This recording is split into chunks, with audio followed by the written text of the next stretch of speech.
بسم اللہ الرحمن الرحیم۔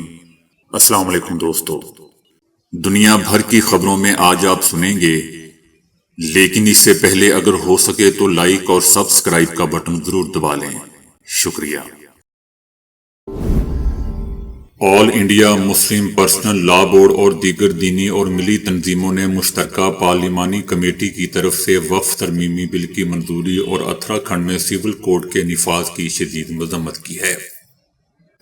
ان کا کہنا تھا کہ حکومت نے بل منظور کر کے تمام جمہوری اور اخلاقی اقدار اور مسلمانوں کو بھارتی آئین کے تحت حاصل حقوق کو پامال کیا ہے۔ ان کا کہنا تھا کہ کمیٹی نے کروڑوں کی تعداد میں دی گئی مسلمانوں کی آراء اور ان کے جذبات اور احساسات کو نظر انداز اور اپوزیشن ممبران کی تجاویز کو مسترد کرتے ہوئے متنازع بل کو منظور کر لیا۔ ان کا مزید کہنا تھا کہ بل کی منظوری کو انتہائی نامناسب قرار دیتے ہیں، غیر جمہوری اور مسلمانوں کے حقوق پر ڈاکے کے مترادف ہے۔ بورڈ کے رہنماؤں نے کہا کہ ریاست اتراکھنڈ میں یکساں سول کوڈ کا نفاذ غیر جمہوری، غیر دستوری اور شہریوں کے بنیادی حقوق پر ایک ڈاکہ، ایک حملہ ہے۔ ان کا یہ بھی کہنا تھا کہ یہ قانون مسلمانوں کے لیے ہرگز قابل قبول نہیں ہے۔ بھارت کے آئین میں مسلمانوں سمیت تمام شہریوں کو اپنا مذہبی عقیدہ رکھنے اور مذہبی تعلیمات پر عمل کرنے کی آزادی دی گئی ہے۔ انہوں نے مودی حکومت پر زور دیا کہ وہ اس ترمیمی بل کو فوراً واپس لے، بصورت دیگر مسلمان ملک گیر احتجاج کرنے پر مجبور ہوں گے۔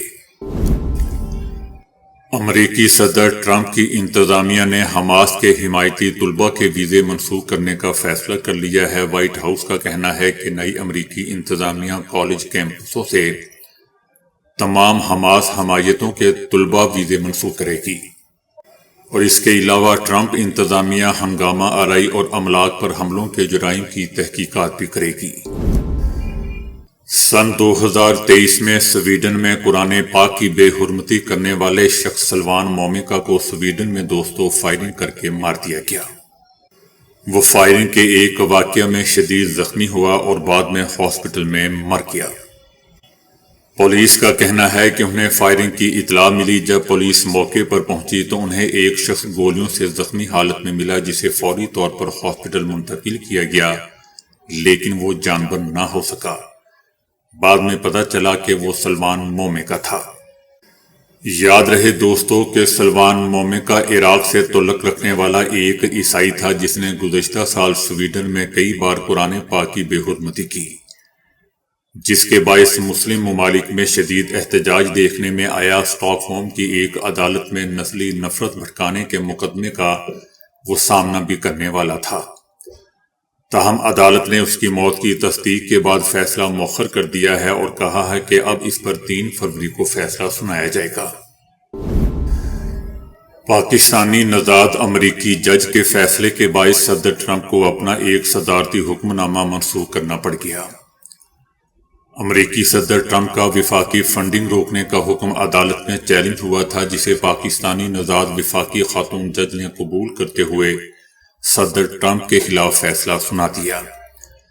اس فیصلے کی بنیاد پر صدر ٹرمپ کو اپنا صدارتی حکم نامہ منسوخ کرنا پڑا۔ یاد رہے دوستو کہ پاکستانی امریکی خاتون لورین علی خان کے والد ڈاکٹر ہیں اور وہ 50 سال پہلے امریکہ منتقل ہوئے تھے۔ شام کی عبوری حکومت نے ملک سے بشار الاسد کے طویل دور کے خاتمے اور باغی سربراہ کی حکمرانی کے تناظر میں اہم فیصلوں کا اعلان کیا ہے۔ ملٹری آپریشن کمانڈ حسن عبدالغنی نے اعلان کیا کہ ملک کا 2012 کا آئین معطل کر دیا گیا ہے۔ عبدالغنی کا کہنا تھا کہ شام میں ایمرجنسی پروسیجر کے تحت اپنائے گئے قوانین بھی منسوخ کر دیے گئے ہیں۔ اس کے علاوہ سابق جنگجو المعروف ابو محمد الجولانی کو ملک کا نیا عبوری صدر مقرر کرتے ہوئے ایک عارضی قانون ساز کونسل بنانے کا بھی اختیار دیا گیا۔ شام میں متحارب مختلف مسلح دھڑوں کو تحلیل کر کے انہیں ریاستی اداروں میں ضم کیا جائے گا، جو وزارت دفاع کے ماتحت ہوں گے۔ شام میں جابر فوج اور سیکیورٹی ایجنسیوں کے ساتھ مل کر دہائیوں تک حکومت کرنے والی باس پارٹی کو ختم کر دیا گیا ہے۔ امریکہ میں مسافر طیارہ فوجی ہیلی کاپٹر سے تصادم کے بعد دریا میں گر کر تباہ ہو گیا اور اب تک 18 باڈیز برآمد ہو چکی ہیں۔ حادثے کے شکار امریکن ایئر لائنز کے جیٹ طیارے میں 64 افراد سوار تھے، جبکہ ہیلی کاپٹر میں عملے سمیت 3 افراد سوار تھے اور اس میں کوئی اعلیٰ فوجی اہلکار نہیں تھا۔ فوری طور پر عملے کی حالت کے حوالے سے کوئی تصدیق نہیں ہو سکی، جبکہ دوسری طرف امریکی صدر ٹرمپ نے طیارے حادثے پر ملٹری ہیلی کاپٹر کے عملے اور ہوائی اڈے پر ٹریفک کنٹرولرز کی صلاحیتوں پر سوالات اٹھا دیے۔ صدر ٹرمپ کا کہنا تھا کہ ملٹری ہیلی کاپٹر فضا میں مسافر طیارے کے اوپر یا نیچے کیوں نہیں نکلا۔ امریکی صدر کا کہنا تھا کہ ہوائی جہاز ہوائی اڈے تک پہنچنے کے لیے بہترین اور معمول کی سمت پر تھا، جبکہ ہیلی کاپٹر سیدھا ہوائی جہاز کی طرف بڑھ رہا تھا۔ جبکہ صاف ستھری رات تھی، مطلع صاف تھے اور ہوائی جہاز کی روشنیاں بھی جل رہی تھیں۔ امریکی صدر نے سوال اٹھایا کہ پھر کیوں ملٹری ہیلی کاپٹر نے طیارے کے اوپر یا نیچے سے گزر جانے یا پھر واپس مڑ جانے کی کوشش کیوں نہیں کی۔ صدر ٹرمپ کا کہنا تھا کہ اس حادثے کو روکا جا سکتا تھا۔ کنٹرول ٹاور نے ہیلی کاپٹر کو کیوں نہیں آگاہ کیا کہ آپ ایک مسافر طیارے کی جانب بڑھ رہے ہیں۔ امریکی صدر کا یہ بھی کہنا تھا کہ کنٹرول ٹاور نے ہیلی کاپٹر کے پائلٹ سے کیوں نہیں پوچھا کہ کیا آپ نے اپنے سامنے ایک مسافر طیارہ دیکھا ہے۔ سعودی عرب کے مدینہ ریجن کے امیر نے نئے منصوبے پیغمبر کے نقش قدم پر کا افتتاح کر دیا ہے، جس کا مقصد دوستو ہجرت کے وقت حضرت صلی اللہ علیہ وآلہ وسلم نے جن مقامات سے سفر کیا تھا ان کو نمایاں کرنا ہے۔ مدینہ ریجن کے امیر کا کہنا تھا کہ سعودی عرب کی حکومت کی جانب سے شروع کیے گئے مختلف ترقیاتی منصوبوں کو اجاگر کرتے ہوئے ان کا مقصد یہاں آنے والے زائرین اور سیرت نبی صلی اللہ علیہ وآلہ وسلم کے درمیان تعلق کو مضبوط کرنا ہے، ان کے روحانی سفر کو مزید بامعنی بنانا ہے اور ان کے ذاتی تجربے کو بہتر بنانا ہے۔ ان کا یہ بھی کہنا تھا کہ اس منصوبے سے زائرین کو نبی کریم صلی اللہ علیہ وآلہ وسلم کے نقش قدم پر چلنے کا موقع ملے گا اور ان نشانیوں کو دیکھنے کا موقع ملے گا جو پیغمبر اسلام صلی اللہ علیہ وآلہ وسلم کی عظیم ہجرت سے جڑی ہوئی ہیں۔ پیغمبر صلی اللہ علیہ وآلہ وسلم کے نقش قدم پر منصوبے پر دوستو مکہ اور مدینہ کے درمیان 470 کلومیٹر طویل راستے میں موجود 41 تاریخی مقامات کی بحالی پر مبنی ہے، جس میں 5 انٹرا ایکٹیو اسٹیشن بھی ہیں جو ہجرت کے اہم واقعات کو بیان کرتے ہیں۔ ہمیشہ کی طرح حسب معمول دوستو امریکی نیوی نے اپنے عہدیداروں کو چائنا کی اے آئی ٹیکنالوجی ڈیپ سیک کے استعمال پر پابندی عائد کرتے ہوئے اس کے حوالے سے سیکیورٹی اور اخلاقی طور پر تحفظات کا اظہار کر دیا ہے۔ امریکی نیوی نے اپنے عہدیداروں کو ای میل کے ذریعے خبردار کیا ہے کہ ڈیپ سیک اے آئی کا استعمال کسی صورت نہیں کرنا چاہیے، کیونکہ اس کے ماڈل ماخذ اور استعمال سے سیکیورٹی اور اخلاقی خطرات جڑے ہوئے ہیں۔ امریکی نیوی کی جانب سے دوستو ڈیپ سیک کے خلاف یہ بڑا اقدام امریکی اے آئی ٹیکنالوجی کو پیچھے چھوڑتے ہوئے ریکارڈز قائم کرنے کے بعد کیا گیا۔ ڈیپ سیک نے انتہائی مختصر ٹائم میں ایپل ایپ سٹور میں اے آئی ٹیکنالوجی میں سر فہرست چیٹ جی پی ٹی کو بھی بہت ہی پیچھے چھوڑ دیا۔ ڈیپ سیک محدود وسائل کے باوجود، جس کا بجٹ صرف $60 لاکھ ہے، جبکہ دوسری اے آئی کمپنیاں کئی گنا زیادہ بجٹ رکھتی ہیں، اور پہلے نمبر پر موجود ChatGPT $100 million سے زائد خرچ کرتی ہے۔ بتایا جا رہا ہے کہ چائنا کی اے آئی ٹیکنالوجی ڈیپ سیک نے مارکیٹ میں دیگر کمپنیوں کو $800 ارب کا نقصان پہنچایا ہے، جس میں اے آئی چپ بنانے والی کمپنیاں نویڈیا اور براڈ کام کے حصص کی قیمت 17% تک گر گئی تھی۔ امریکی میڈیا میں چھپنے والی متعدد خبروں اور تحریروں کے مطابق دوستو جینٹری بیچ امریکی صدر ٹرمپ کے سب سے بڑے بیٹے ٹرمپ جونیئر کے انتہائی قریبی ساتھی ہیں۔ ٹرمپ جونیئر کا طویل عرصے سے جینٹری بیچ سے کاروباری تعلق ہے۔ جینٹری بیچ نے ٹرمپ جونیئر کو اپنے والد کی صدارتی مہم کے لیے لاکھوں ڈالر جمع کرنے میں مدد کی اور اس الیکشن کے بعد سے انہیں امریکہ میں اعلیٰ سرکاری عہدیداروں تک خصوصی رسائی حاصل رہی۔ اس ارب پتی سرمایہ کار کے دورے سے پاکستان میں دوستوں ہلچل کیوں مچی ہوئی ہے؟ پاکستان کے دورے میں آئے امریکی وفد جن میں جینٹری بیچ بھی شامل ہیں، ایک ارب پتی سرمایہ کار کے طور پر اس کا انٹروڈکشن کروایا گیا ہے۔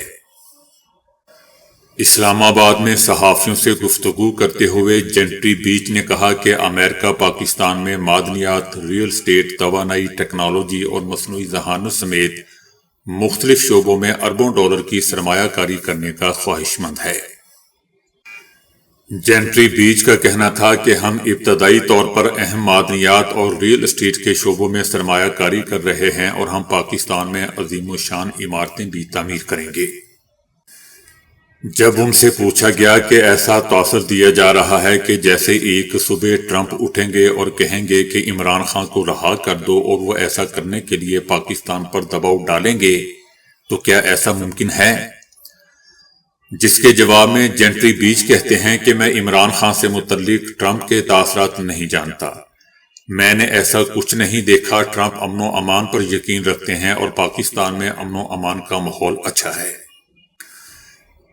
دوسری طرف دوستو 26 نومبر کو رچرڈ گرینیل نے کہا کہ پاکستان کو دیکھیں کہ ان کا ٹرمپ جیسا لیڈر جعلی الزامات پر جیل میں ہے اور وہاں کے لوگ امریکہ میں سرخ لہر یعنی ریپبلکن پارٹی کی واپسی سے متاثر ہیں۔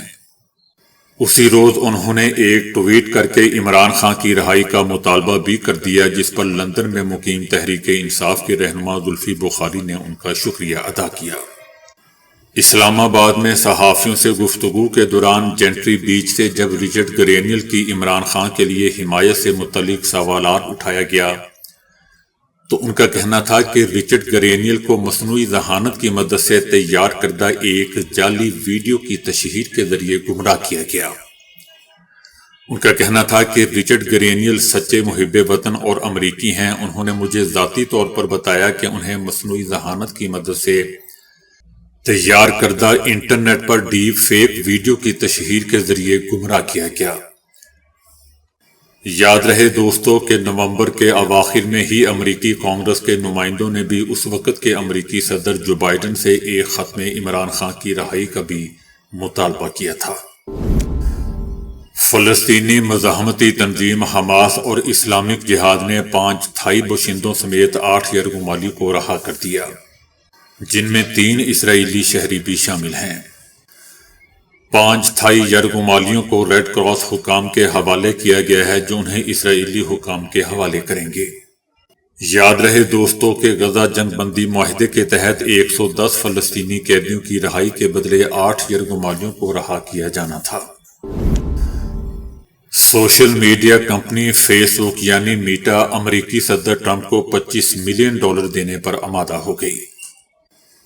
میٹا دوستو social media platform Facebook اور انسٹاگرام کی پیرنٹ کمپنی ہے جس نے 2021 میں امریکی صدر ٹرمپ کا سوشل اکاؤنٹ معطل کر دیا تھا۔ اس مقدمے میں اب اہم پیش رفت سامنے آ رہی ہے اور بتایا جا رہا ہے کہ مقدمے پر سمجھوتے کے لیے میٹا امریکی صدر کو $25 ملین دینے پر آمادہ ہو گیا ہے۔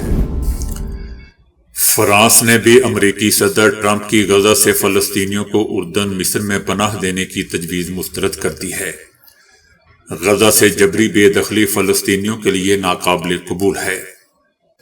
فرانس کا کہنا ہے کہ یہ نہ صرف بین الاقوامی قوانین کی سنگین خلاف ورزی ہوگی بلکہ 2 ریاستی حل کے لیے ایک بڑی رکاوٹ بھی ہوگی۔